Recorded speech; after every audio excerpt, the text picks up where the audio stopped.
दोस्तों नमस्कार। मैं हूं पीएन चतुर्वेदी और news cover with PN Chaturvedi में आपका स्वागत है। आज दोस्तों हम चर्चा करेंगे ईरान और इजराइल अमेरिका के युद्ध पर। ये युद्ध कहां लेकर जा रहा है, कौन इस युद्ध को जीत रहा है, विश्व के आर्थिक पटल पर इसकी क्या भूमिका बनने जा रही है। आपको पता होगा ये दोस्तों, आप जानते हैं कि 28 फरवरी को अचानक ही अमेरिका और इजराइल ने ईरान के ऊपर अटैक कर दिया और उस अटैक में ईरान के सबसे बड़े सुप्रीम लीडर, शिया सेक्ट के सबसे बड़े ईरान के supreme leader Ayatollah Ali Khamenei और जो वहाँ के एडमिनिस्ट्रेशन के चीफ रहे हैं, जिनके कहने से ही ईरान की राजनीति चलती है, ऐसे अयातुल्लाह अली खमेनेई का he was killed by America and Israel. America के प्रेसिडेंट ट्रंप का जो पहला शुरू का उद्देश्य था, उन्होंने सोचा था कि जैसे वेनेजुएला में हमने राष्ट्रपति को हटा दिया था और वहाँ का ऑयल मार्केट, वहाँ की सत्ता उनके पक्ष में हो गई थी, वैसे ही ईरान के उन्होंने रेजिम का भी सोचा कि जो ईरान की सरकार है, अगर वहाँ से अयातुल्लाह को बाहर कर लिया जाएगा तो शायद ईरान पर कब्जा कर लिया जाएगा।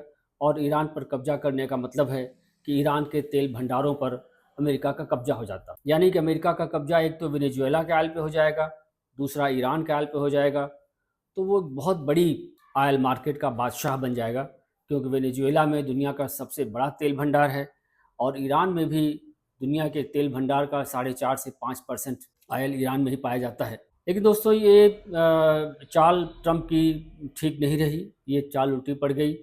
अयातुल्लाह खमेनेई की हत्या के बाद जैसे उम्मीद थी अमेरिका को कि लोग शासन को बदल देंगे और प्रेसिडेंट ट्रंप, अमेरिका के प्रेसिडेंट ट्रंप अपने मनमानी तरीके से अपने हिसाब का, अपनी मर्जी का प्रेसिडेंट चुन लेंगे या सरकार अपनी मर्जी की चुन लेंगे, चुनाव कराएंगे या जैसा भी हो। एक ऐसी उनको, अमेरिका के मतलब इस बात से था कि एक ऐसी सरकार आए ईरान में जो अमेरिका परस्त हो, जो अमेरिका के पक्ष की हो, लेकिन ऐसा नहीं हुआ। और जब इसका परिणाम सामने आने को हुआ, अमेरिका और इसराइल ने जो अटैक किया था, अब इसके बाद काउंटर अटैक ईरान ने शुरू किया। काउंटर अटैक जो ईरान ने शुरू किया, तो अमेरिका और इसराइल को ये उम्मीद नहीं थी कि ईरान इतने बड़े पैमाने पर अटैक करेगा। ईरान ने एक स्ट्रेटजी के तहत अमेरिका पर डायरेक्ट अटैक न करते हुए उसने इसराइल पर अटैक किया और अमेरिका के वो बेसेस जो गल्फ़ कंट्रीज़ में हैं, अरब कंट्रीज़ और गल्फ़ कंट्रीज़ में जो अमेरिका के बेसेस हैं, Oman, Saudi Arabia, Bahrain, Kuwait, Iraq, Dubai, UAE जैसे जो शहर हैं, यूएई जैसे जो देश हैं, यहाँ जो बेसेस हैं, ईरान ने सीधे उन पर अटैक करना शुरू किया। और स्थिति ये है कि आज लड़ाई के 14वें दिन गल्फ़ कंट्रीज़ में अमेरिका का एक भी बेस काम नहीं कर रहा है। अमेरिका के राडार सिस्टम को ईरान की सेनाओं ने पूरी तरह से तबाह कर दिया है गल्फ़ कंट्रीज़ के क्षेत्र में। और अब स्थिति ये है कि कोई भी अमेरिका का जहाज़ सफलतापूर्वक उड़ नहीं सकता, क्योंकि उसे राडार की सहायता नहीं है। और इसमें ऐसा प्रतीत होता है कि ईरान के पास ये जानकारी कम्युनिकेशन की आई, तो इसके पीछे कहीं न कहीं रूस और चीन का सपोर्ट ईरान को मिला है, भरपूर मिला है। कम्युनिकेशन का, इलेक्ट्रॉनिक्स का जो सपोर्ट रहा है, वो ईरान को रूस और चीन से मिला है और रूस और चीन ने अपने अपने सहयोग से ईरान को इस काबिल कर दिया है कि अमेरिका के खिलाफ लड़ाई में खड़ा हो गया। वैसे भी ईरान में जो आईआरजीसी है, जो ईरान की रिवोल्यूशनरी गार्ड कोर है, उसके सैनिक बड़े ही मजे हुए हैं और बहुत ही हाईली डिसिप्लिन सैनिक हैं। प्लस वो कैडर बेस्ड हैं, उनके अंदर धार्मिक भावना है, वो इसको धार्मिक भावना का युद्ध कर रहे हैं। अमेरिका को ये उम्मीद थी कि लोग अयतुल्ला खमैनी के बाद इस सरकार को गिरा देंगे। इसके बाद जो ट्रंप को लगा, अमेरिका तो नहीं कहना चाहिए, मैं कहूँगा अमेरिका नहीं ये काम कर रहा है, केवल पूरी तरह से प्रेसिडेंट ट्रंप कर रहे हैं। ये ट्रंप की वार ऑफ चॉइस है, उनकी इच्छा है कि लड़ाई लड़ी जाए। ये उनका तरीका है कि हम इस तरह से अमेरिका का मेक अमेरिका ग्रेट अगेन कर पाएंगे। अयतुल्ला खमैनी की मृत्यु के बाद अमेरिका को लगा था कि अब कोई दूसरा लीडर यहाँ जो आएगा वो हमारी मर्जी का होगा, और ट्रंप ने कहा भी था कि जो भी लीडर होगा उसको हम तय करेंगे, वो हमारी मर्जी का होगा और दूसरा कोई लीडर तय नहीं होगा।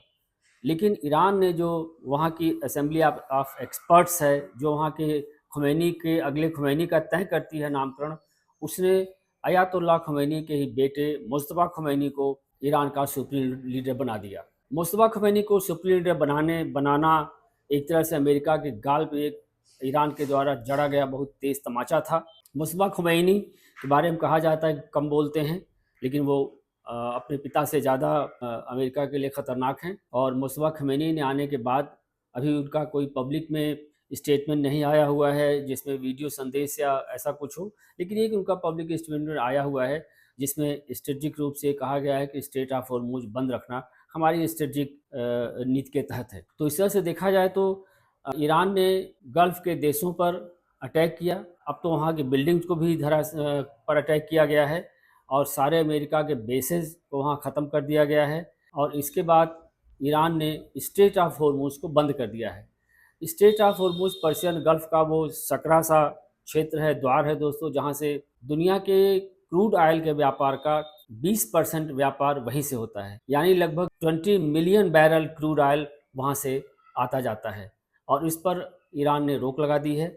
और ईरान का कहना है कि कोई भी जहाज़ यहाँ से जाएगा तो ईरान की परमिशन से ही जा सकता है, बिना ईरान की परमिशन के 1 लीटर क्रूड ऑयल भी हम यहाँ से पास आउट होने नहीं देंगे। अमेरिका ने कहा है हम अपने मिलिट्री नेवी के द्वारा इसको स्ट्रेट ऑफ हॉर्मुज़ को खुलवाएंगे, लेकिन ऐसा संभव नहीं लगता है। जो हकीकत की परिस्थितियाँ हैं उनसे लगता है कि स्ट्रेट ऑफ हॉर्मुज़ को खुलवाना बहुत बड़ी मिलिट्री रिस्क होगी अमेरिका के लिए और अमेरिका तब तक इसको नहीं करवा सकता है जब तक कि वहाँ अपने मिलिट्री के पर्सनल को न भेज दे, बूट्स ऑन ग्राउंड न कर दे।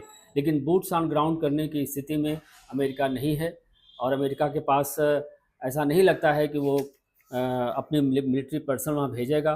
और अगर भेजता है तो एक युद्ध बहुत ही लंबे दौर में खिंच जाएगा और it would be a war of endurance finally, कि कौन ज़्यादा दिन तक लड़ाई को सस्टेन कर लेता है। आज की स्थिति ये है, आज 14वें दिन अमेरिका ने बाकी सभी देशों को जो रूस से तेल ले सकते हैं उनको रूस से तेल लेने की अनुमति दे दी है, लाइसेंस दे दिया है। और ब्रेंट क्रूड जो है उसका दाम बढ़कर $70 से $100 प्रति बैरल हो गया है और पूरी तरह से महंगाई, इस तरह से इन्फ्लेशन आने का बहुत बड़ा डर हो गया है और क्रूड ऑयल के दाम बहुत बढ़ जाने से पूरी दुनिया में महंगाई बढ़ जाएगी, क्योंकि हर चीज़ इसी पे डिपेंड करती है। कुछ देश जो डायरेक्ट इससे अफेक्टेड हैं उसमें भारत है, पाकिस्तान है, बांग्लादेश है, नेपाल है, श्रीलंका है। ऐसे देश हैं जिनका सारा तेल इसी रास्ते से आता था। भारत के तेल इंपोर्ट का तो करीब 80-85% स्ट्रेट ऑफ हॉर्मुज़ से ही आता था। और भारत सरकार ने जो अपनी एक मूर्खतापूर्ण चाल चली है, मूर्खतापूर्ण ही कहा जाएगा, भारत सरकार ने काम किया है, इजराइल का साथ देना, खुले तौर पर ईरान की निंदा करना, यह भारत में पहली बार हुआ है। भारत की किसी सरकार ने पहली बार ऐसा किया है कि वो इजराइल का साथ दे रही हो।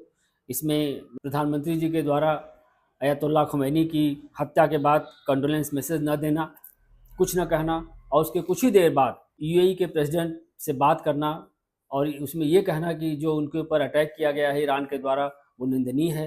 ये ही एक तरह से बड़े ही स्ट्रेटेजिकली फॉल्स कदम, बड़े मतलब स्ट्रेटेजिक तरीके से देखा जाए तो बड़े ही गलत कदम हो गए हैं।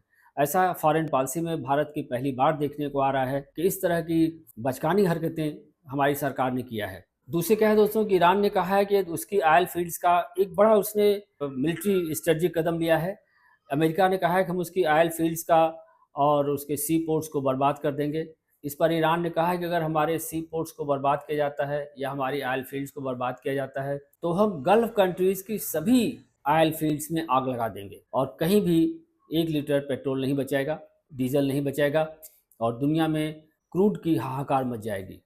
ईरान ने यह भी कहा है कि एक समय वैसा आ जाएगा कि जब क्रूड ऑयल की कीमत $200 प्रति बैरल तक पहुंच जाएगी और दुनिया वह दिन देखने के लिए तैयार है। तो ऐसी स्थिति में देखा जाए तो यह जो है अमेरिका की समझ में नहीं आ रहा है कि वो क्या करे। पर्शियन गल्फ में स्ट्रेट ऑफ हॉर्मुज़ को उसको लेकर क्या नीति हो। सिर्फ उसने यही कहा है कुछ जहाज़ों को हिम्मत करके स्ट्रेट ऑफ हॉर्मुज़ से जाना चाहिए, लेकिन अमेरिका के अपनी naval ships straight of Hormuz से बाहर आ गए हैं। दोस्तों ईरान ने आज के दिन भी इजराइल पर भीषण हमले किए हैं और इजराइल पे जो अटैक किए गए हैं उसमें बिल्डिंगों को बहुत नुकसान पहुंचा है। करीब 6000 से ज़्यादा भवनों को अब तक इजराइल नुकसान पहुंचाया गया है।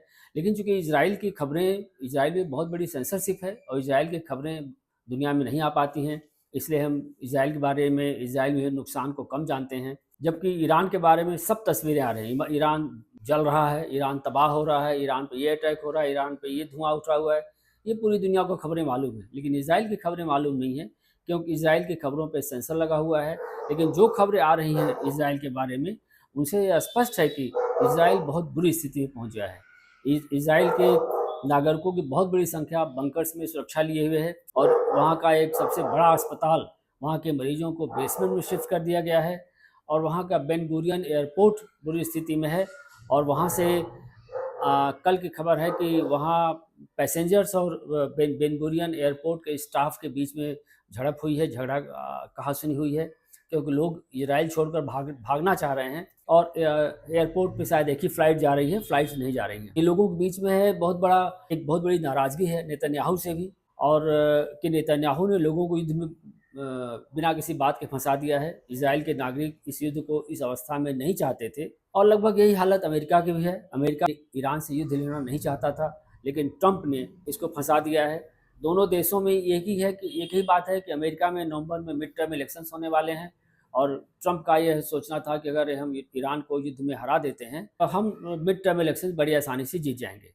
और नेतन्याहू का इलेक्शन जो उनके पार्लियामेंट का अक्टूबर में है, नेतन्याहू की सोच ये थी अगर हम ईरान को युद्ध में हरा देते हैं, जो बड़ी आसानी से होगा, तो हम अपना चुनाव अक्टूबर के बजाय जून में प्रीपोन कर लेंगे और ये चुनाव हम जीत जाएंगे। क्योंकि नेतन्याहू बहुत बुरी तरह से फंसे, करप्शन के केस में फंसे हुए हैं। अगर वो प्रधानमंत्री के पद से हटते हैं तो ऐसा हो सकता है कि कई सालों के लिए नेतन्याहू को जेल जाना पड़े, जो उनका करप्शन केस उनके ऊपर पड़ा हुआ है। अब यह समझ में नहीं आ रहा अमेरिका को कि युद्ध से बाहर कैसे निकलें। आज अगर अमेरिका इस युद्ध से बाहर निकलता है तो उसको जो खामियाजा भुगतना पड़ेगा वो युद्ध में रहने से और युद्ध से बाहर निकलने से ही, दोनों परिस्थितियों में ही अमेरिका को खामियाजा भुगतना पड़ेगा। एक डोलड्रम में अमेरिका फंसा हुआ है और इसलिए वो ये कह रहा है कि ये लड़ाई इजराइल, गल्फ कंट्रीज़ और ईरान के बीच में है। खुद लड़ाई लगाकर अमेरिका बाहर चला गया है। तो अमेरिका इस युद्ध से किसी तरह से बाहर निकलना चाहता है दोस्तों, अभी निकल नहीं पाया है। और इसके विषय में और विस्तृत चर्चा हम लोग बाद में फिर करेंगे कि ये लड़ाई एक तरह से अमेरिका हार गया है, किन कारणों से हार गया है, इसकी चर्चा हम लोग बाद में करेंगे।